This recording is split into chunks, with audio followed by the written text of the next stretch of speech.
Bueno, nosotros le pusimos como título a esta reunión, a esta charla, ¿a dónde va Cuba? Vamos a ver que el título podría ser otro, podría ser ¿a dónde va América Latina? ¿A dónde va la revolución latinoamericana? Por diversas razones.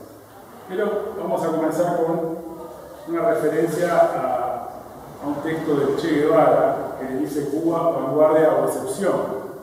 Es una idea central de ese artículo, donde coloca justamente en discusión que Cuba no era una excepción más allá de todas las peculiaridades del proceso revolucionario cubano, sino que en todo caso una vanguardia de la lucha anticolonial y antiimperialista, y que las experiencias de la revolución cubana valían para toda América Latina y para en general los países llamados coloniales o semicoloniales.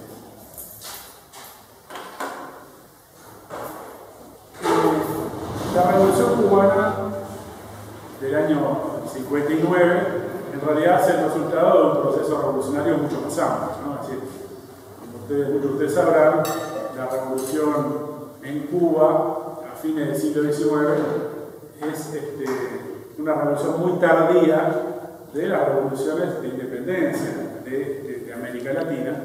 En ese sentido, Cuba entró en una lucha antiimperialista temprana contra el moderno imperialismo, el imperialismo norteamericano, mucho más temprano que otros países. Es decir, que no había culminado prácticamente de completar la llamada primera independencia cuando tenía que afrontar la lucha por la llamada segunda independencia. Es decir, ustedes conocerán muchos grupos de izquierda en Uruguay, en América Latina, hablan de que habría que realizar la segunda independencia. La primera fue solamente formal frente a los imperios coloniales y habría que desarrollar la segunda. En Cuba echaron a los españoles y tenían a los yanquis metidos adentro y con una serie de actas y de hecho normas que tenían valor o peso constitucional que lo convertían en una colonia completa de los Estados Unidos. En ese sentido, el proceso histórico de Cuba está muy ligado al de Puerto Rico, es decir, son procesos en un sentido paralelos. Bueno, hay una canción de Pablo Milanés que dice Cuba y Puerto Rico son de un pájaro a las dos alas. Bueno, en un sentido es así. Si bien el curso histórico de Puerto Rico fue justamente convertirse en Estado asociado a Estados Unidos y perder la independencia incluso formal, en un inicio era parte de un proceso mucho más paralelo. Y bueno, justamente podríamos decir que Puerto Rico le muestra a Cuba lo que sería Cuba si no hubiera habido una revolución cubana, es decir, una completa colonia de parte de los Estados Unidos. También tiene parentesco con procesos como el de Panamá y otros. Pero en el caso de Cuba, la conciencia nacional cubana era muy fuerte.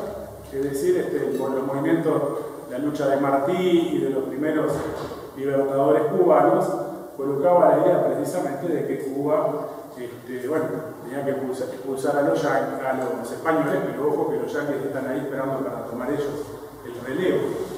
Entonces esta conciencia estaba muy presente. Y después de esa primera experiencia revolucionaria, en la década del 30 hubo otra experiencia revolucionaria muy importante en Cuba, con un gobierno de izquierda radical, diríamos hoy, en los términos del lenguaje político uruguayo, que fue derrocado por una dictadura, y ahí se inicia después el proceso del batistato, en su primera etapa, luego retoma Batista en la década del 50. Y la revolución cubana de los 50 es la tercera gran proceso revolucionario cubano. Es decir, que es una experiencia en la cual permanentemente estuvo ligada a la lucha antiimperialista. Por supuesto tiene parentesco con el proceso de Nicaragua, de Sandino, es decir, la lucha contra Machado, una dictadura en los 30 en Cuba, era paralela con luchas similares en Nicaragua y en otros países. Y entonces la revolución cubana vino a colocar un primer triunfo en América Latina de una revolución que colocaba no solo la destrucción del imperialismo, sino un proceso abiertamente anticapitalista de expropiación del capital.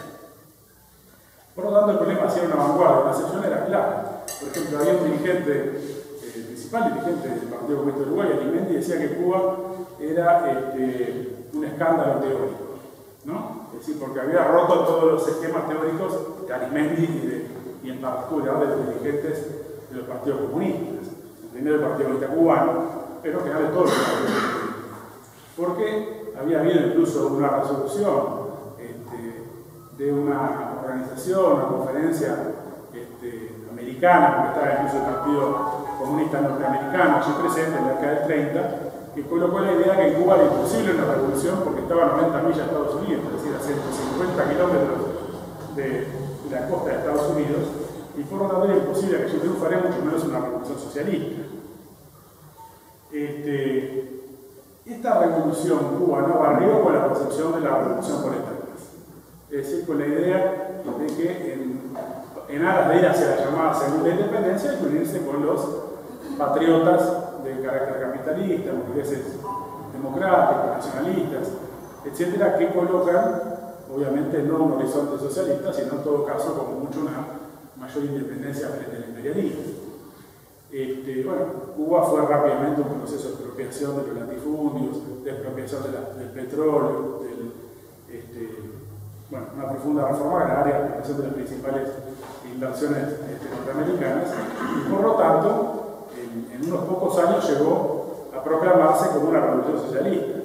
Y de esta manera, justamente colocó un matiz muy fuerte a esa concepción de alianza con la burguesía que había levantado en general, no solo el estalinismo, gran parte de la izquierda en América Latina y en el mundo.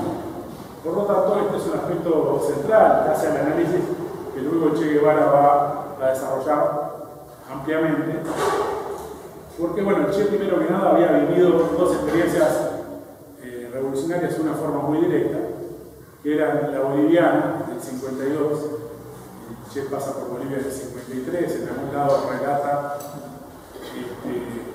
la impresión que tuvo. En el 53 venía Eisenhower a Bolivia a establecer relaciones con el gobierno del movimiento nacionalista revolucionario, que era un movimiento nacionalista extremadamente radical para lo que son los parámetros de América Latina, incluso, es decir, que una revolución en el 52 que había destruido el ejército profesional y se habían formado milicias obreras.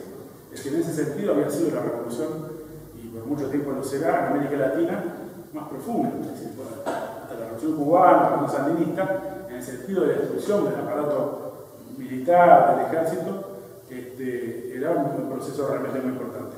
Ya en el 53 el Che Guevara pasa por allí y no le gusta nada a Eisenhower. Recuerdo un comentario que hace en algún texto, no sé cuál es, que dice, bueno, los indios estaban haciendo cola frente al ministerio donde se supone que se debería tratar la reforma agraria, y ahí los fumigaban porque estaba lleno de parásitos y cosas por el estilo, pero tierra no les daban nada.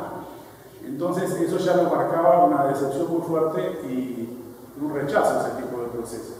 El otro gran experiencia fue la de Guatemala, que la vivió mucho más cerca porque estaba en Guatemala cuando se produce el golpe de Estado y la invasión norteamericana contra un gobierno nacionalista que era el de Jacobo Arbenz, y es un gobierno que es derrocado por esta invasión y por este golpe de Estado, y el Che recorre las calles y impulsa el armamento del pueblo, a resistir el golpe, reclama que el gobierno tiene que armar al pueblo, que el Partido Comunista tiene que armar al pueblo. No hay ningún tipo de reacción en ese sentido y el golpe se impone. Entonces, esto marca muy a fuego la experiencia de Che, conclusiones políticas, porque cuando uno lee los textos de la década del 60, sobre todo, es muy clara la visión de que la burguesía latinoamericana no es más que furgón de cola. El imperialismo ha perdido toda capacidad de colocarse como líder de un enfrentamiento con el imperialismo, y por lo tanto dice, bueno, esta frase que es muy famosa, o revolución socialista o caricatura de la revolución. Esta es la conclusión fundamental del Che a raíz de las experiencias de otros procesos de la izquierda latinoamericana, y del movimiento nacionalista de América Latina y de Cuba.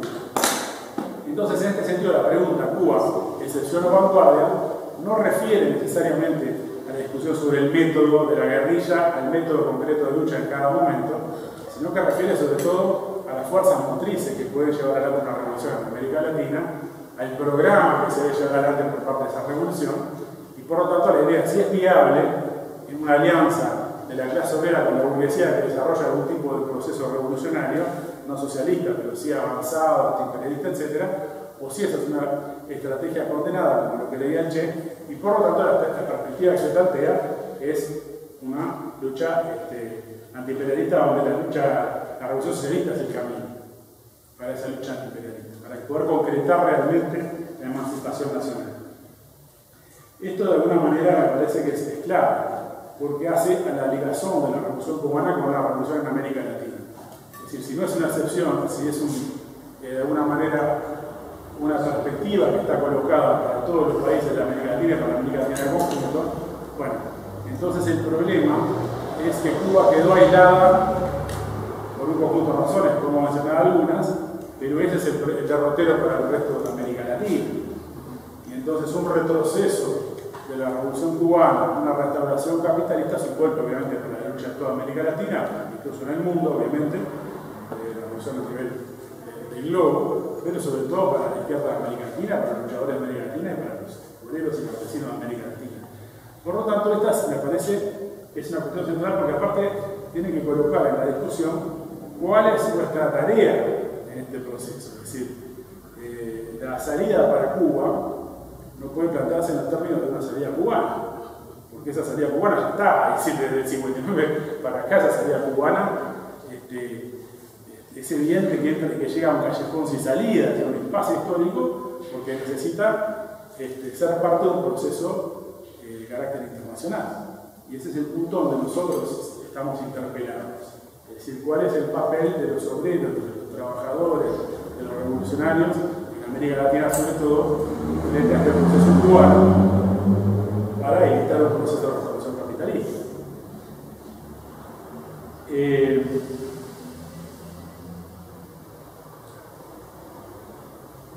Bueno, en relación a este problema de Cuba y América Latina, es evidente que tenemos una breve mención al fenómeno de lo que fue el bloqueo ya directamente económico, luego del fracaso de la invasión, ¿no? Porque el primer intento fue básicamente ir a un derrocamiento inmediato del régimen castrista y establecer un nuevo gobierno títere tipo lo que hay en los distintos países de Centroamérica.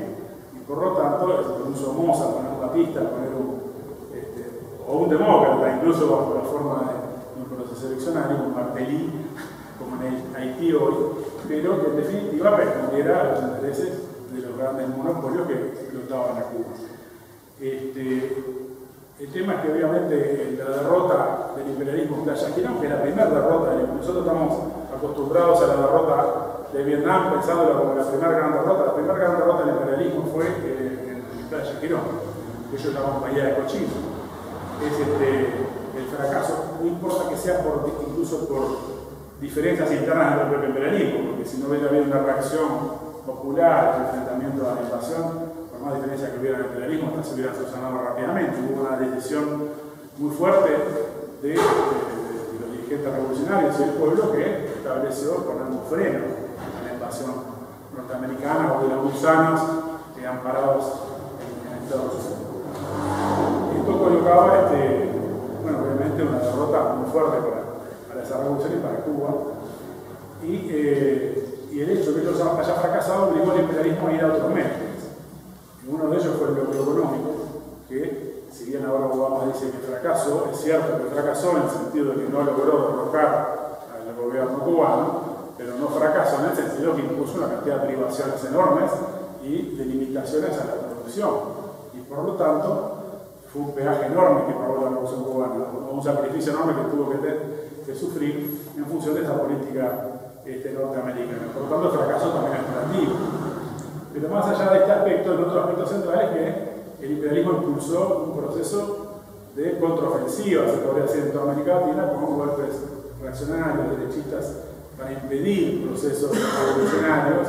Bueno, claramente, esto lo vimos solamente en Uruguay, pero se establecieron regímenes contrarrevolucionarios en toda América Latina, con la mayor parte de ellas gastando los procesos en Chile, en Uruguay, etcétera, etcétera, y por lo tanto estableciendo un verdadero cerco de aislamiento al proceso de la revolución cubana. Obviamente para nosotros el proceso de la revolución cubana era parte del proceso continental y por lo tanto la derrota fue para toda América Latina, solo que no lograron derribar el proceso cubano. Y no me voy a entrar acá a referir al proceso de la crisis de domicilios y cosas por el estilo, o el rol que jugó la Unión Soviética en relación a la defensa relativa o no de Cuba, porque ya sería desarrollar demasiado el aspecto histórico.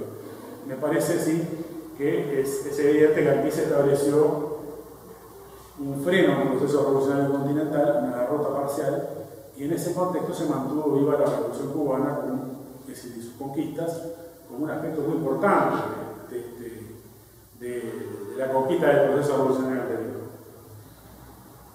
Entonces, repito, cuando preguntamos a dónde va Cuba, preguntamos a dónde va América Latina.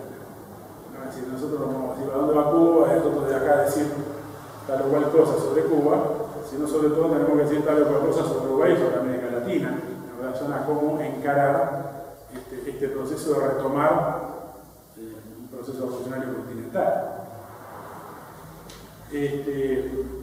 Por lo tanto, estamos hablando también del internacionalismo obrero y la cuestión de reconstruir el internacionalismo obrero, donde uno de los aspectos de su programa de una internacional obrera sería cómo defender las conquistas de la Revolución Cubana y cómo dar una perspectiva superadora al impasse histórico que tiene enfrente, que en definitiva también es el impasse histórico de la Revolución en América Latina. Ya hace 20 años, este texto que yo mencioné anteriormente, había un proceso muy parecido. ¿En qué sentido? Bueno, Clinton estaba buscando un acuerdo con Cuba, estaba negociando. Clinton no tenía mayoría en el Congreso, se le venían las elecciones, una serie de cosas, que fueron de hecho en el 96 y la ganó con la fruta bajo el brazo de la reelección. Los republicanos impulsaban endurecer el bloqueo. El bloqueo hasta creo que el 92 en realidad tenía el puntita jurídico, era más bien un decreto ejecutivo, no era una ley. En los 90 se aprueba, creo que en el 92 ya era un tipo de ley, y en el 96 lo que se llama la ley Helms-Burton, que agrava o profundiza la medida de bloqueo. Pero durante el 95 hubo toda una serie de negociaciones y de señales de parte de Clinton de que iba a otra política que quería desmantelar el bloqueo. Y de hecho, bueno, hay que recordar que en ese año Sanguinetti, un hombre de los yanquis 100%, invitó a Fidel Castro a Uruguay, restableció plenamente las relaciones con Cuba, y Menem, que era un hombre que defendía, es decir, que hablaba todo el tiempo de derrocar a la dictadura castrista, se pasó a votar en la ONU, en todos lados, en contra del bloqueo, pasó a ser un campeón de la lucha contra el bloqueo. Esto era, en este texto hay una cosa que no sé por qué lo releí, porque obviamente uno tiene que volver a veces a ver qué dijo bien y qué dijo mal. Y citaba a una senadora realista llamada Garat, hoy ya nadie se acuerda de él, muy derechista, muy reaccionario, muy anticastrista, y el tipo decía, no hay que acorralar al gobierno de Castro, porque es el único que puede llevar adelante la reforma que se necesita. Si viene otro y tiene que llevar adelante una reforma que van a provocar una cantidad de prejuicios y no lo desarrollaba tan a fondo, no es dudoso que la pueda llevar adelante. Es decir, va a provocar un proceso de lucha popular que lo va a implementar. Entonces, en gran medida era la visión sobre todo de los demócratas y de Clinton en particular.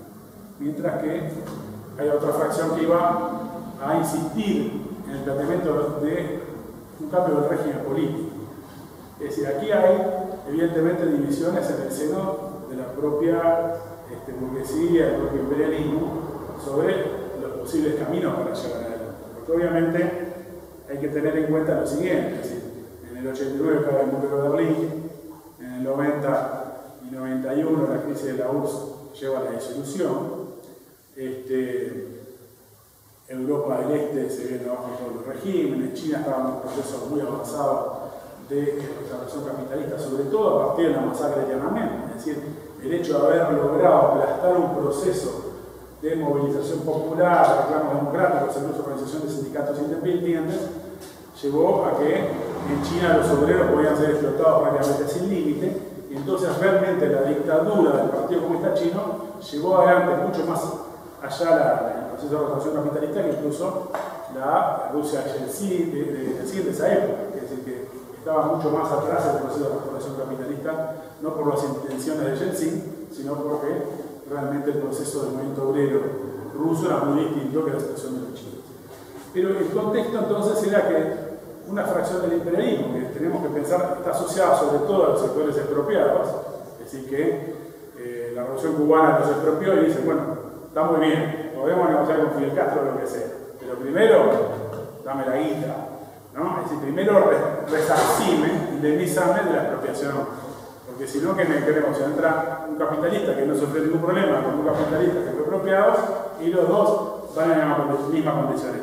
No, bueno, lo específico también en este punto de Cuba es que mientras en China los burgueses expropiados era algo bastante lejano en términos históricos y las expectativas de recuperar el poder político, y de hecho ya en el 72 está Kissinger que viaja a China, con Nixon de presidente, restablecen las relaciones diplomáticas, dice, bueno, la China nacionalista, la China anticomunista, la China que era aliada, es secundaria frente a lo que es el mercado chino y la posibilidad del mercado chino. Por lo tanto, reconocen a China. Algo muy tardío también, la Revolución China había sido en 1949, pensemos que el imperialismo británico a la Revolución Rusa, los bolcheviques, lo reconoció en 1920, es decir, apenas derrotaron a la coalición de ejércitos que quería derrocar a los bolcheviques, los ingleses, que son muy prácticos para los negocios, dijeron, bueno, vamos a negociar con los tipos, tenemos que reconocerlo, podremos seguir aspirando algún día a derrocarlo, pero hay que establecer relaciones diplomáticas con la Rusia dirigida por Lenin.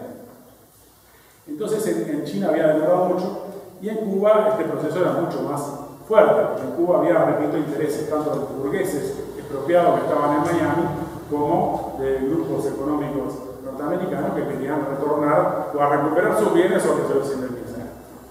Entonces, esta es una particularidad respecto al proceso ruso, al proceso chino. Y otra particularidad de Cuba también tiene que ver con el hecho que es evidente que hay un tema donde la cantidad se transforma en calidad, es decir, Rusia, China, son monstruos desde el punto de vista de la política mundial. Cuba es una isla, es decir que un proceso de restauración capitalista en Rusia, en China, bueno, los burócratas rusos, chinos pueden aspirar a convertirse en grandes capitalistas que estén codeándose con los grandes capitalistas del mundo. En Cuba, un burócrata, por mejor colocado que sea, tiene enorme duda, primero si no lo rajan, y segundo, si eso sabe que se convierte en una colonia. Es decir, que no tienen posibilidades de negociar en el primer plano mundial como Rusia, que todavía tiene los misiles, China, etc., sino que van a convertirse en una colonia lisa y llana. Entonces esto coloca particularidades muy importantes, seguramente hay más. Es decir, una otra más que seguramente me parece que también es relevante, tiene que ver con que Cuba está mucho más arriba de las tradiciones de la producción. Creo que estaba en Rusia en 1990 o en China en 1980 y pico que empezó el proceso de reforma. Es decir, incluso en China hasta cierto punto había una reacción popular porque el proceso de la revolución cultural había sido muy doloroso por la cantidad de gente, etc. Pero más allá de los detalles, en Cuba uno hoy en día está permanentemente presente el Che Guevara por todo lado. Y no solo está presente como está presente porque mucha gente conoce lo que pensaba, los escritos, hay debates sobre el proceso económico, es decir, la cuestión de la autonomía de las empresas para producir, los estímulos materiales para que produzcan más, etcétera, etcétera, o la planificación central, etcétera. Es decir, toda una serie de debates que están vivos todavía hoy. De hecho, hace poco se han publicado, poco en términos históricos, hace unos años relativamente se han publicado textos de Che que no se habían publicado nunca, que refieren a críticas, por ejemplo, al manual de economía política del Partido de la Unión Soviética. Y tienen cosas que son interesantísimas porque hablan, entre otras, sobre las posibilidades de la revolución capitalista de la mano de la política que aplicaban la burocracia soviética. Si lo dice Che, por el año 67, no sé exactamente ese texto en particular, pero cuando estaba estudiando sus manuales de economía política, coloca allí la referencia a que esa política de autonomía de las empresas, cada una actuando como por más que sea estatal, actuando como una empresa en términos capitalistas, era un primer paso en un proceso de revolución capitalista. Quiere decir que Che, en muchos sentidos, si bien se fue valorado muchísimo por su arrojo, por su decisión, por su temeridad, es decir, y su consecuencia revolucionaria en el terreno de la lucha práctica, pero ha sido subvalorado en lo que era, por lo menos, una serie de intuiciones que son geniales realmente para alguien que no había leído ese tipo de literatura o la leía tardíamente. Porque, bueno, León Trotsky había colocado, por ejemplo, en 1936, en la Revolución Traicionada, es decir, un pronóstico sobre la Unión Soviética que apuntaba en ese sentido. Es decir, que colocaba la idea de que la URSS era un régimen transitorio, un régimen transicional, pero en el cual estaba abierta la posibilidad de una reconstrucción capitalista o la posibilidad de una revolución obrera que superara a ese sector que había acaparado el poder político, ese sector de la burocracia, que hacia él controlaba el poder político, la administración de las empresas, etc. Y en ese sentido, un renacer socialista, un renacer de un proceso socialista, siempre vinculado también a la lucha de clases mundial y a la revolución mundial. No he pensado tampoco en los marcos solamente de los. Sí, pero ahí había bueno, obviamente invito a leer la Revolución Tradicional de Trotsky, porque para mí sigue siendo el análisis más brillante que hay del impasse en que estaba la Unión Soviética, y coloca justamente que hay tres grandes alternativas. ¿No? Lo pensaba siempre después, pero una de ellas, bueno, dice posible desarrollo, ¿no? Una de ellas era que viniera un partido burgués que tocara a la burocracia y restableciera la propiedad privada. Si restableciera la propiedad privada, por ejemplo, si Hitler hubiera triunfado en la invasión a la URSS, seguramente hubiera empezado a restablecer la propiedad privada y hubiera cooptado de alguna manera a sectores de la burocracia para hacer la burocracia de un Estado capitalista. Pero directamente hubiera habido una contrarrevolución social, es decir, hubiera habido rápidamente un proceso de ese tipo. Otra alternativa era una revolución obrera que derrocara esa burocracia, restableciera, es decir, eliminara los privilegios que había, restableciera la democracia soviética, la libertad del partido soviético, etcétera, y colocará la perspectiva de, bueno, obviamente, grandes reformas económicas en lo que sea, pero no había que expropiar a ninguna clase social. Es decir, después de haber limpiado todo lo que era limpiar el aparato del Estado, básicamente era tomar el control y organizar la economía, que habría que hacer muchas reformas por una expropiación de sectores sociales. Y la otra alternativa decía, bueno, que esto se mantenga así, es decir, que se logre mantener la democracia durante un tiempo, pero en definitiva va a llevar nuevamente a las dos alternativas principales, es decir, para la restauración capitalista o la revolución obrera, política.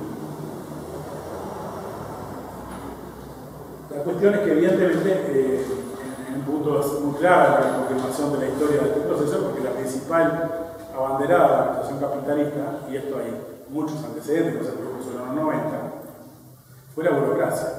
Y cuando los movimientos de izquierda que cuestionaban a los obreros que se levantaban a luchar contra esta burocracia, los colocaban como que eran poco menos que agentes de la CIA por llevar a la lucha contra esa burocracia, quedó confirmado que era inviable defender la conquista de la revolución por la vía de aliarse con esa burocracia, que la salida estaba por la vía de la superación de esa burocracia, del desplazamiento del poder de esa burocracia y por lo tanto de recuperar en ese sentido una democracia obrera, que no es socialismo. Quiero decir, esto solamente al pasar, se discute, Cuba es socialista, Cuba no es socialista, Cuba nunca fue socialista y no podría haber sido.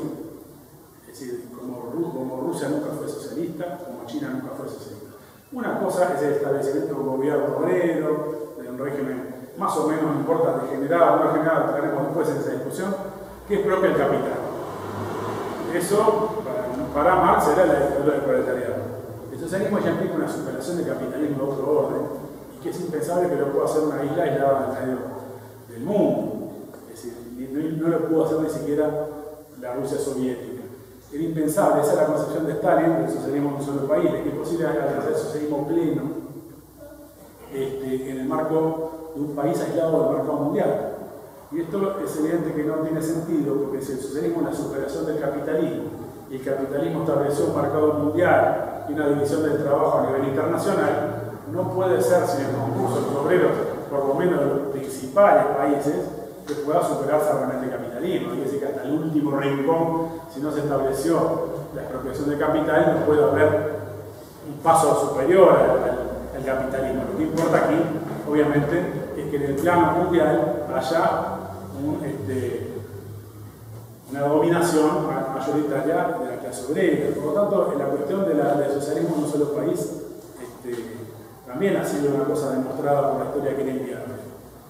En ese libro de Trotsky hay una referencia sobre en qué momento se puede convertir la burocracia realmente en un freno decisivo, porque un freno lo era siempre, ¿no? Si un burócrata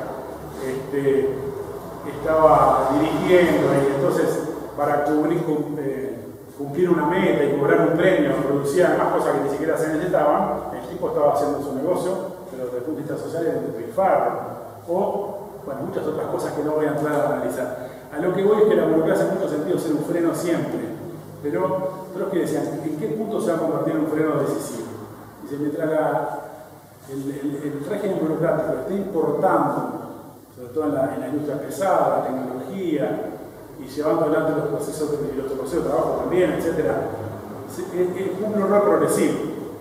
Donde encuentra un límite que tiende a ser insalvable, es cuando tiene que producir bienes, sobre todo de consumo, donde se va a enfrentar el tema de la calidad. Es decir, donde tiene el problema de que un régimen en el cual la crítica está vedada, es inviable alcanzar la calidad.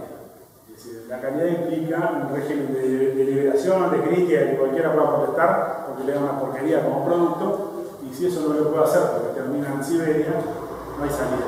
Y esto tenía que ver con elementos históricos muy fuertes, el proceso stalinista, ¿no? Es decir, había técnicos, estamos hablando de obreros, técnicos, ingenieros, etcétera, que estaban haciendo una represa, y entonces si pedían los materiales necesarios para la represa, como no había, los acusaban de sabotaje por pedir en exceso condiciones que no podían ser cubiertas. Entonces aceptaban trabajar en condiciones inadecuadas técnicamente y ponían cualquier porquería y se venían abajo, eran saboteadores que habían trabajado mal a propósito para que se vinieran abajo.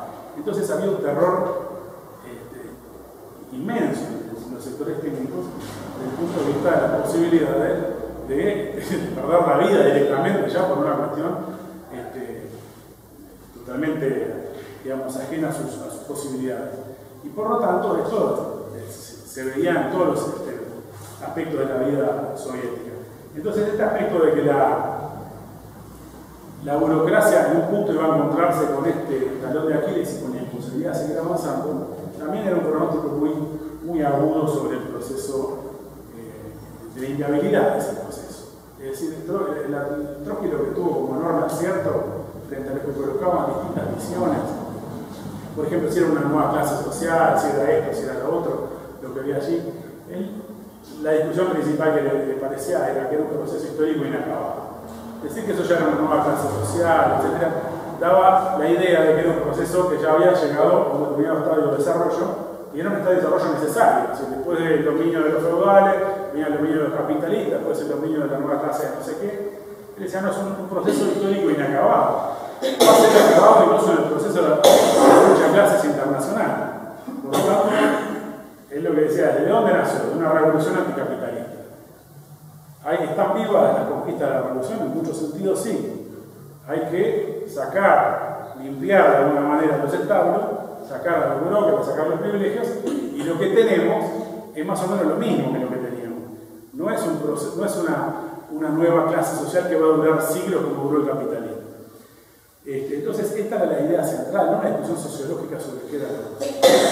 Si bien él entró en esa discusión, y entró en discusiones muy duras por gente que era al principio del riñón del movimiento trotskista, y que llevaba la idea de que era una nueva clase social, o un capitalismo de Estado, distintas variantes, y de esta idea llegaba a la conclusión de que no había que defender a la URSS frente al imperialismo. Es decir, de que si había una guerra entre Estados Unidos y la URSS, había que ser antidefensista en global. Es decir, no había que defender a la URSS.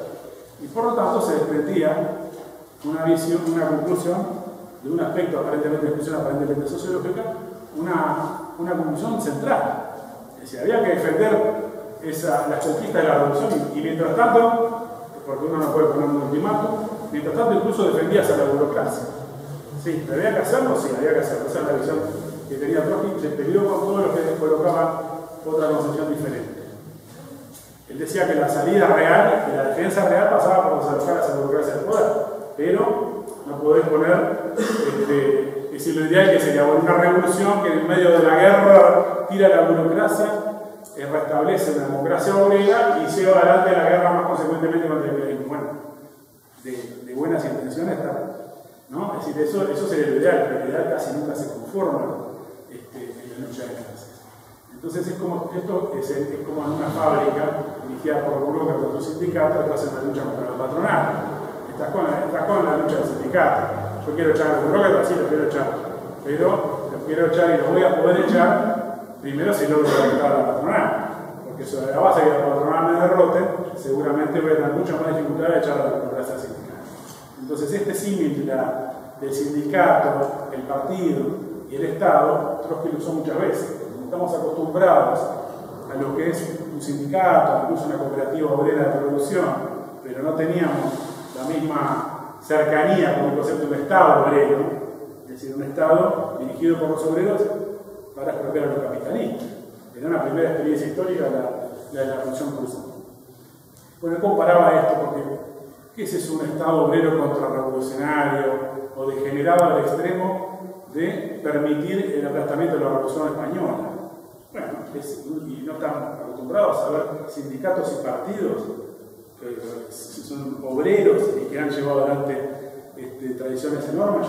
Simplemente que tenemos que analizar concretamente la realidad y no guiarnos por el esquema de que un Estado obrero entonces no puede llevar adelante una política revolucionaria. Sí, la puede llevar adelante. Bueno, vuelvo un poco a lo que venía encarando sobre hace 20 años, ¿no? Hace 20 años decía Clinton intentó algo por el estilo. Pero había otros, por ejemplo, hay un libro de Andrés Oppenheimer, periodista, comentólogo, opinólogo del imperialismo, que se llamaba La hora final de Castro. Y salió en esa época. El tipo estaba convencido que al régimen cubano le quedaban días, ¿no? Pasaron casi 20 años desde su libro, por lo menos no sé exactamente el día que salió el libro. Entonces, esto era algo que estaba presente en toda la fracción del imperialismo. Y bueno, si se cayó la URSS, China la tenemos en el bolsillo. Vietnam está también, y en algunos puntos está hasta más avanzado que China. Bueno, ¿por qué Cuba no? Si Cuba es más chiquita, más fácil. ¿No? Es decir, y hasta cierto punto, es lógica, es decir, si Cuba se pensaba como un régimen socialista y pensaba que la URSS, China, Europa del Este era un régimen socialista, bueno, ¿y qué tenés vos de distinto que los otros? Si eran todos socialistas, ¿por qué vos no vas a ir al mismo derrotero? ¿No? Entonces, esto no era una locura de los yanquis, que realmente se veía una situación sin salida de Cuba, porque, bueno, hubo realmente situaciones de hambruna, no era una situación de un simple, reajuste porque se me cayó la URSS. Bueno, se había paralizado la economía en muchos sentidos. Y por lo tanto, había una apuesta fuerte. Con una fracción de mecanismo, bueno, vamos a tirarlos a otro tipo. ¿Para qué nos vamos a enredar en otra cosa? Entonces fracasó la línea que empezó o que esbozó Clinton. Bueno, de hecho, ahora tenemos un nuevo Clinton negro en el gobierno norteamericano y condiciones parecidas a la de Clinton, porque acaba de perder la mayoría en el Senado, no tiene ninguna de las dos cámaras en sus manos, empieza con una política también en este sentido. Es cierto que hoy nadie piensa que van a arrancar rápidamente a buscar, y por lo tanto estamos ante un escenario distinto en muchos sentidos. La política del gobierno cubano, no lo mencioné antes, pero cuando me refería a los 90, había una ley muy importante, después hubo otras más importantes todavía, que se llamó la Ley de la Inversión Extranjera, la ley número 77, aprobada en el 95. Y esta ley, en realidad, con ese nombre, encubre algo mucho más profundo, porque habla de inversión extranjera, pero también habla de inversión de ciudadanos cubanos. Es importante no solo extranjero, también nacional. Inversiones mixtas o inversiones 100% extranjeras, la eliminación del monopolio del comercio exterior, es decir, que cada empresa podía negociar directamente en el mercado mundial. Obviamente toda la acción aprobada, autorizada, etcétera, que tampoco era automático, había toda una serie de procesos. Las inversiones extranjeras estas estaban limitadas a algunos, bueno, mejor dicho, todo excluidas, algunos sectores como la educación, la salud, bueno, obviamente la seguridad. Y en principio estaban abiertas a la sociedad a hacer inversiones extranjeras en cualquier otro sector. Bueno, de hecho, desde ese momento hasta acá hay muchos procesos de inversiones extranjeras, de distintos países europeos, de Brasil, de México, muchos sectores, ¿no? Así el teléfono, el níquel, bueno, ahora hay una zona de libre, digamos, una zona franca, digamos, en la zona de Mariel, donde hay una inversión con capitales, sobre todo brasileños, pero hay un conjunto de inversiones extranjeras que de todos modos yo no tengo ahora cuantificado qué volumen era. En aquella época, cuando ya parecía muy avanzado, se hablaba del 13% de la economía con participación privada. Creo que ha avanzado, pero tampoco puedo decir que haya avanzado muchísimo. Sigue siendo obviamente el régimen de todos los que en algún momento hubo revoluciones o se expropió el capitalismo, que mayor estatización tiene, mayor control gubernamental existe sobre la economía. En esto juega seguramente también el hecho de que existe conciencia muy fuerte seguramente entre los principales dirigentes, pero probablemente en todos los dirigentes de todos los niveles, de que estaban ante la amenaza permanente de ser derrocados o esa era la pretensión, y por lo tanto, si bien hay, y ahí está mencionado una serie de debates, por ejemplo, de los economistas sobre las perspectivas para la economía cubana, hay un fuerte sector que no quiere correr ningún riesgo en el sentido de una colonización económica o una restauración capitalista. Bueno, de hecho, la ley 77 se opone a la Constitución cubana, es anticonstitucional. Si estuviera la Suprema Corte de Justicia acá, igual la dejaría hacia adelante porque esto es tan chocho. Pero en realidad la Constitución de Cuba prohíbe algunas cosas que se llevan adelante en las leyes, en estas leyes que están establecidas. Pero bueno, la conciencia antiimperialista es tan fuerte que hasta la propia Constitución cubana establece la lucha contra el imperialismo como una cuestión establecida en el propio texto de la Constitución. Por lo tanto, bueno, estamos ante este escenario actual donde nuevamente estamos ante un impasse económico. En un contexto diferente, que es el contexto de la crisis mundial que se aceleraba, se agravaba. Es decir, en los 90 a un cubano le podían vender el cuento, primero porque no había visto lo que había pasado en la URSS o acá vaya, de que si te restableces el capitalismo capaz que va para algún lado. Hoy en día, el proceso de la crisis capitalista en el mundo está colocando una situación donde eso no tiene un derrotero viable para nadie. ¿Qué te convertís si vas a restaurar el capitalismo en Cuba? Bueno, con suerte en una Nicaragua, si no en una Guatemala, o Panamá, o Puerto Rico. Es decir, no hay una perspectiva nacional, sino colonial en la línea de la restauración capitalista. Por lo tanto, el hecho de que se hayan restablecido las relaciones diplomáticas, de que incluso se pueda levantar el bloqueo, cosa que no se levantó, es decir, esto es importante decirlo, ¿no? Es decir, se anuncia que se va a levantar el bloqueo, pero eso está en mano del Congreso. El Congreso está en mano de los que no están con Obama. Si bien hay sectores incluso republicanos que son partidarios de levantar el bloqueo, porque obviamente hay grandes intereses en las grandes corporaciones norteamericanas de poder intervenir en Cuba desde el punto de vista económico.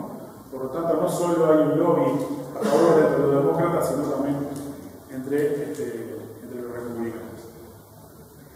Pero evidentemente la posibilidad de levantamiento del bloqueo está vinculada a la negociación. Es decir, no lo van a largar así nomás, ¿no?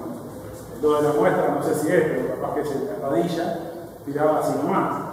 Porque está en juego usarlo como carta de cambio para obtener concesiones. Por ejemplo, ya he leído gente que dice, bueno, hay que discutir en la cuestión de la indemnización de los capitales expropiados por la revolución.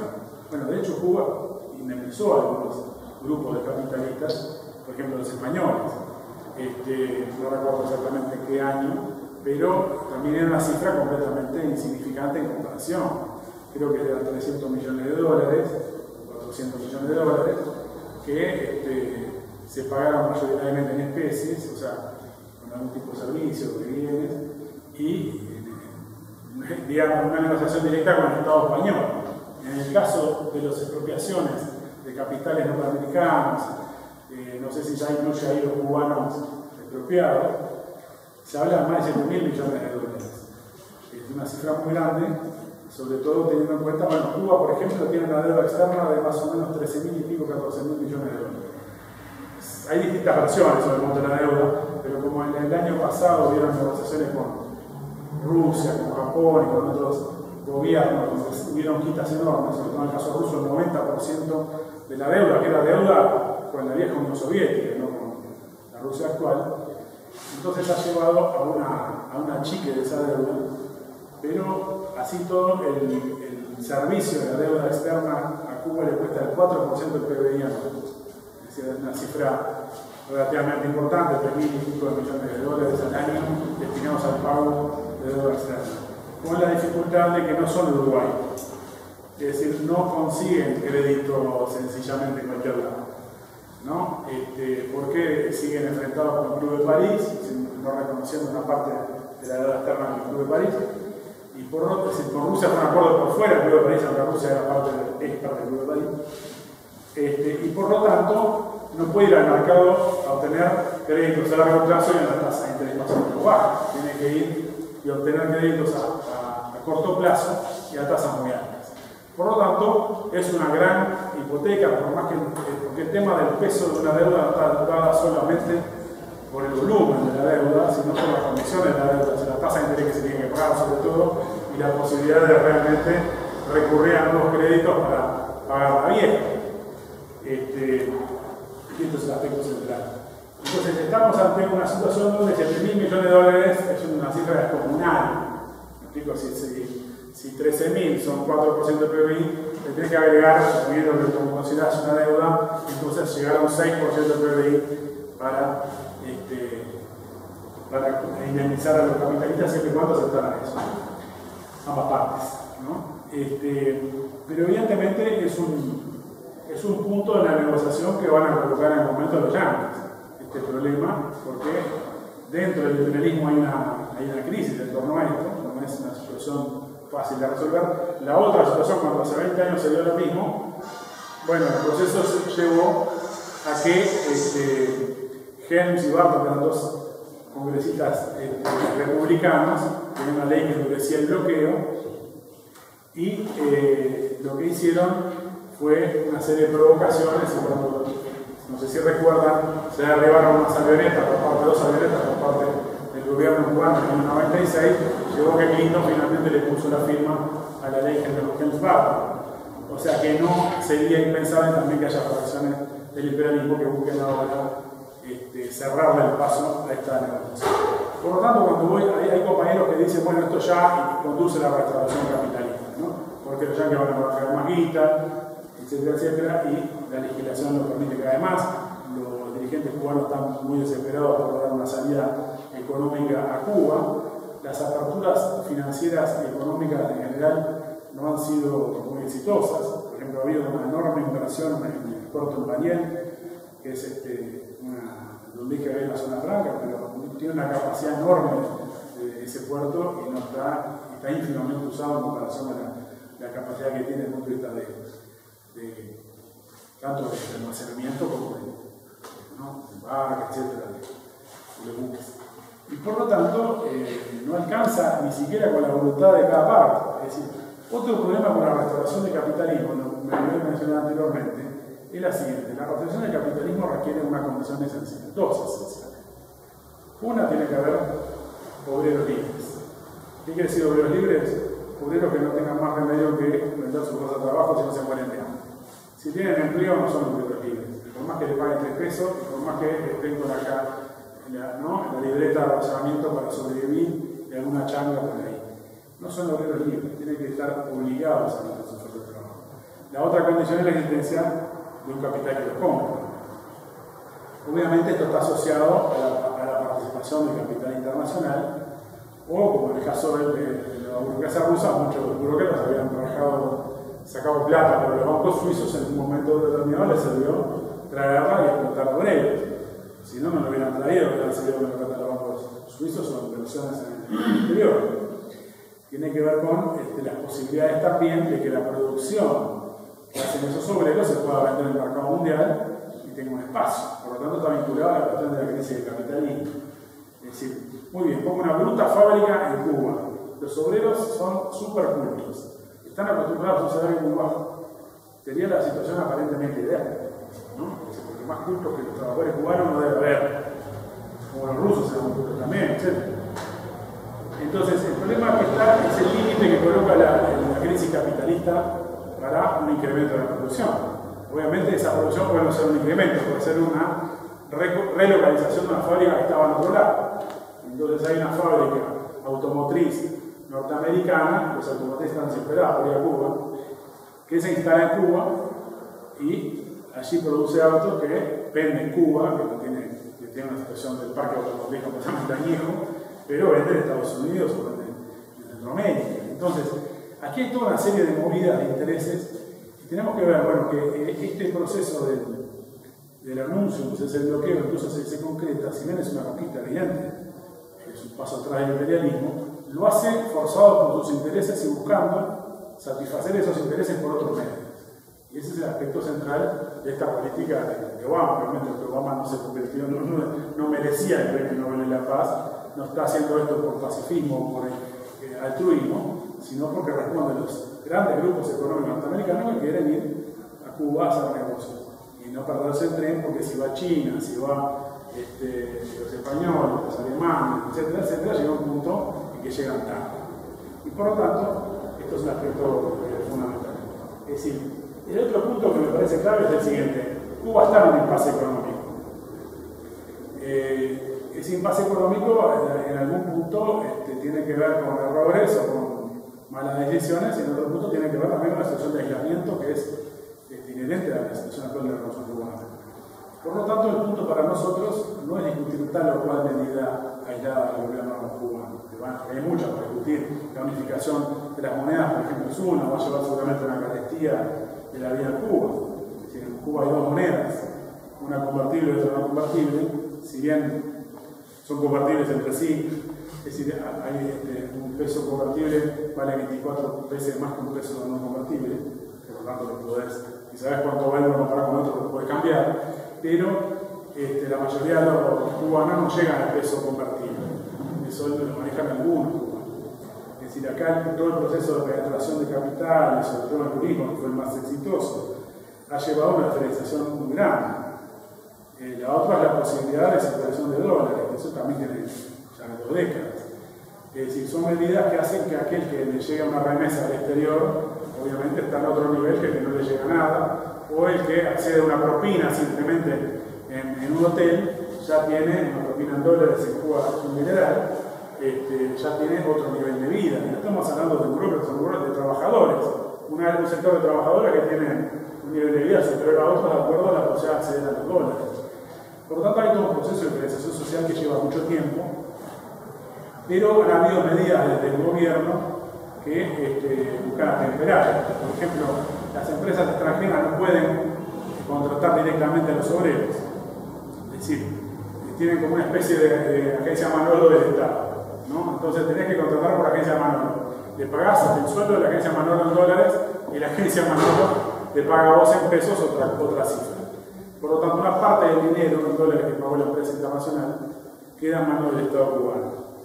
Eso quiere decir que hay una participación del Estado de alguna manera en la explotación de sus obreros, pero también un límite a la política de contratación de personal de las empresas y también a la diferenciación social entre los obreros.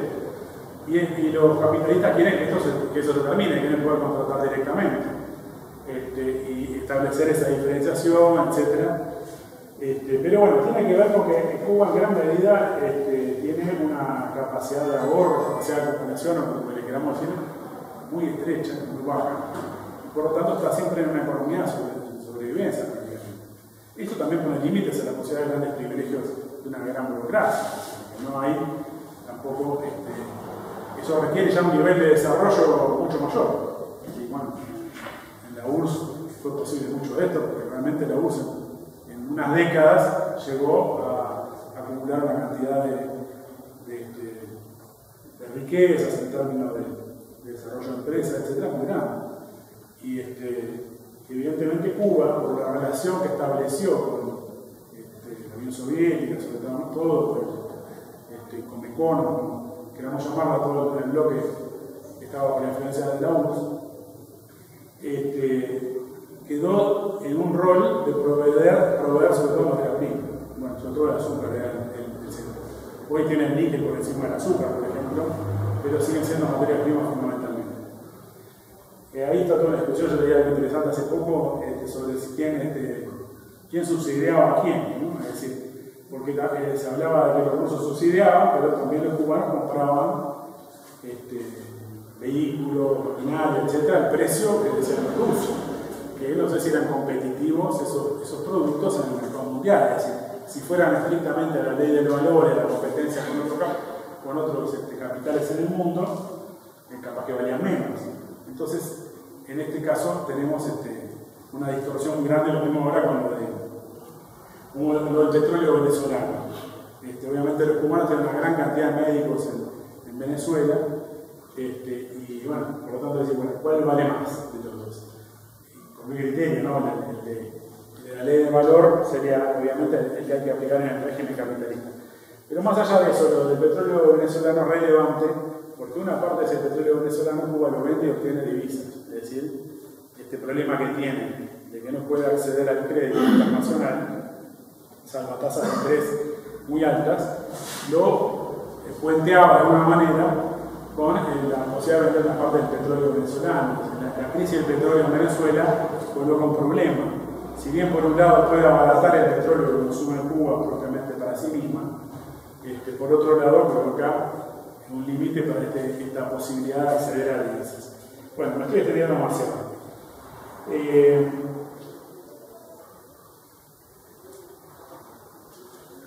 Bueno, decía, el problema, entonces, ¿de dónde va Cuba en este contexto? Nosotros hace ya, repito, hace 20 años me caracterizamos que la liberación cubana, y había frases muy fuertes de la liberación cubana en este sentido, iba a un proceso de tipo chino, ¿no? Fidel Castro colocó en el año 95, nada menos que en el aniversario del 26 de julio, una afirmación que dijo, bueno, la experiencia china y vietnamita nos muestran qué se puede hacer en comparación con la rusa, ¿no? Es decir, los errores de la experiencia rusa en comparación con los éxitos de la experiencia china y vietnamita, que ya estaban en un proceso avanzadísimo de restauración capitalista. El punto es que, aún si eso hubiera sido la intención, por un lado no hubo una presencia fuerte de capitales extranjeros como para que eso fuera adelante. Por otro lado, evidentemente, hay una fuerte percepción por parte del propio dirigente cubano de que si uno alegremente suelta la rienda, llegan a convertirse en una colonia lisa y llana, una especie de factoría para el capitalismo mundial.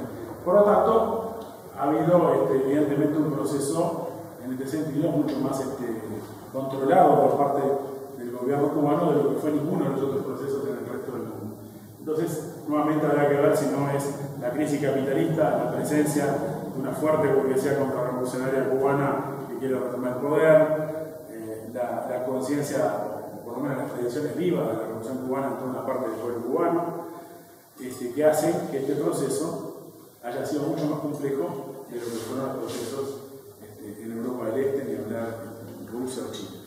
Por lo tanto, volvemos al principio. El problema de Cuba está abierto. Si nosotros no podemos, hay compañeros del grupo de izquierda que dicen que Cuba ya rige el capitalismo. ¿No? Nosotros eso es un disparate. Una cosa que nosotros digamos, hay una política que, de modo que Gorbachov tal vez no quería llegar al capitalismo, lo llevó por la vía esa. Hay una política de incentivar la economía mixta, la penetración de empresas extranjeras, que en ausencia de un proceso revolucionario internacional, el derrotero es ese, no es otro. Entonces el punto para nosotros es justamente en el punto de vista de los trabajadores del mundo, cubanos y no cubanos, la responsabilidad de nuestras manos es retomar el proceso que colocó la Revolución Cubana y la Revolución de Octubre de 1917, la lucha por la protección del capital, por la superación del imperialismo y la conquista del socialismo, que es una tarea que obliga a la unión de los obreros de todo el mundo. Mientras tanto, porque alguien dice, bueno, mientras tanto, ¿qué hacer? Mientras tanto, nosotros colocamos frente a esto un programa, que es más allá de discutir tal cual medida el gobierno cubano, la cuestión central pasa a ser cómo los obreros se defienden a este gobierno. A nosotros la burocracia cubana está sometida a presiones de sus propios intereses y del capital mundial. Bueno, nosotros queremos que los obreros tengan derecho a defenderse en cualquier condición, a formar sindicatos independientes, si así lo desean, y partidos independientes, si así lo desean, es decir, no un monopolio político, es decir, partidos que defiendan las conquistas de la revolución. Por lo tanto, esto es un aspecto central que hace a nuestra política también de defensa de la revolución cubana, que tiene estos dos componentes. Es decir, no se trata solamente de lo que habría que hacer en Cuba o que haríamos nosotros si estuviéramos en Cuba, sino que hace la clase obrera internacional y sobre todo latinoamericana en este proceso.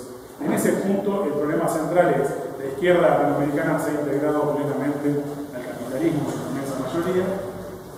Por lo tanto, la crisis de división política de la clase obrera es más grande que nunca.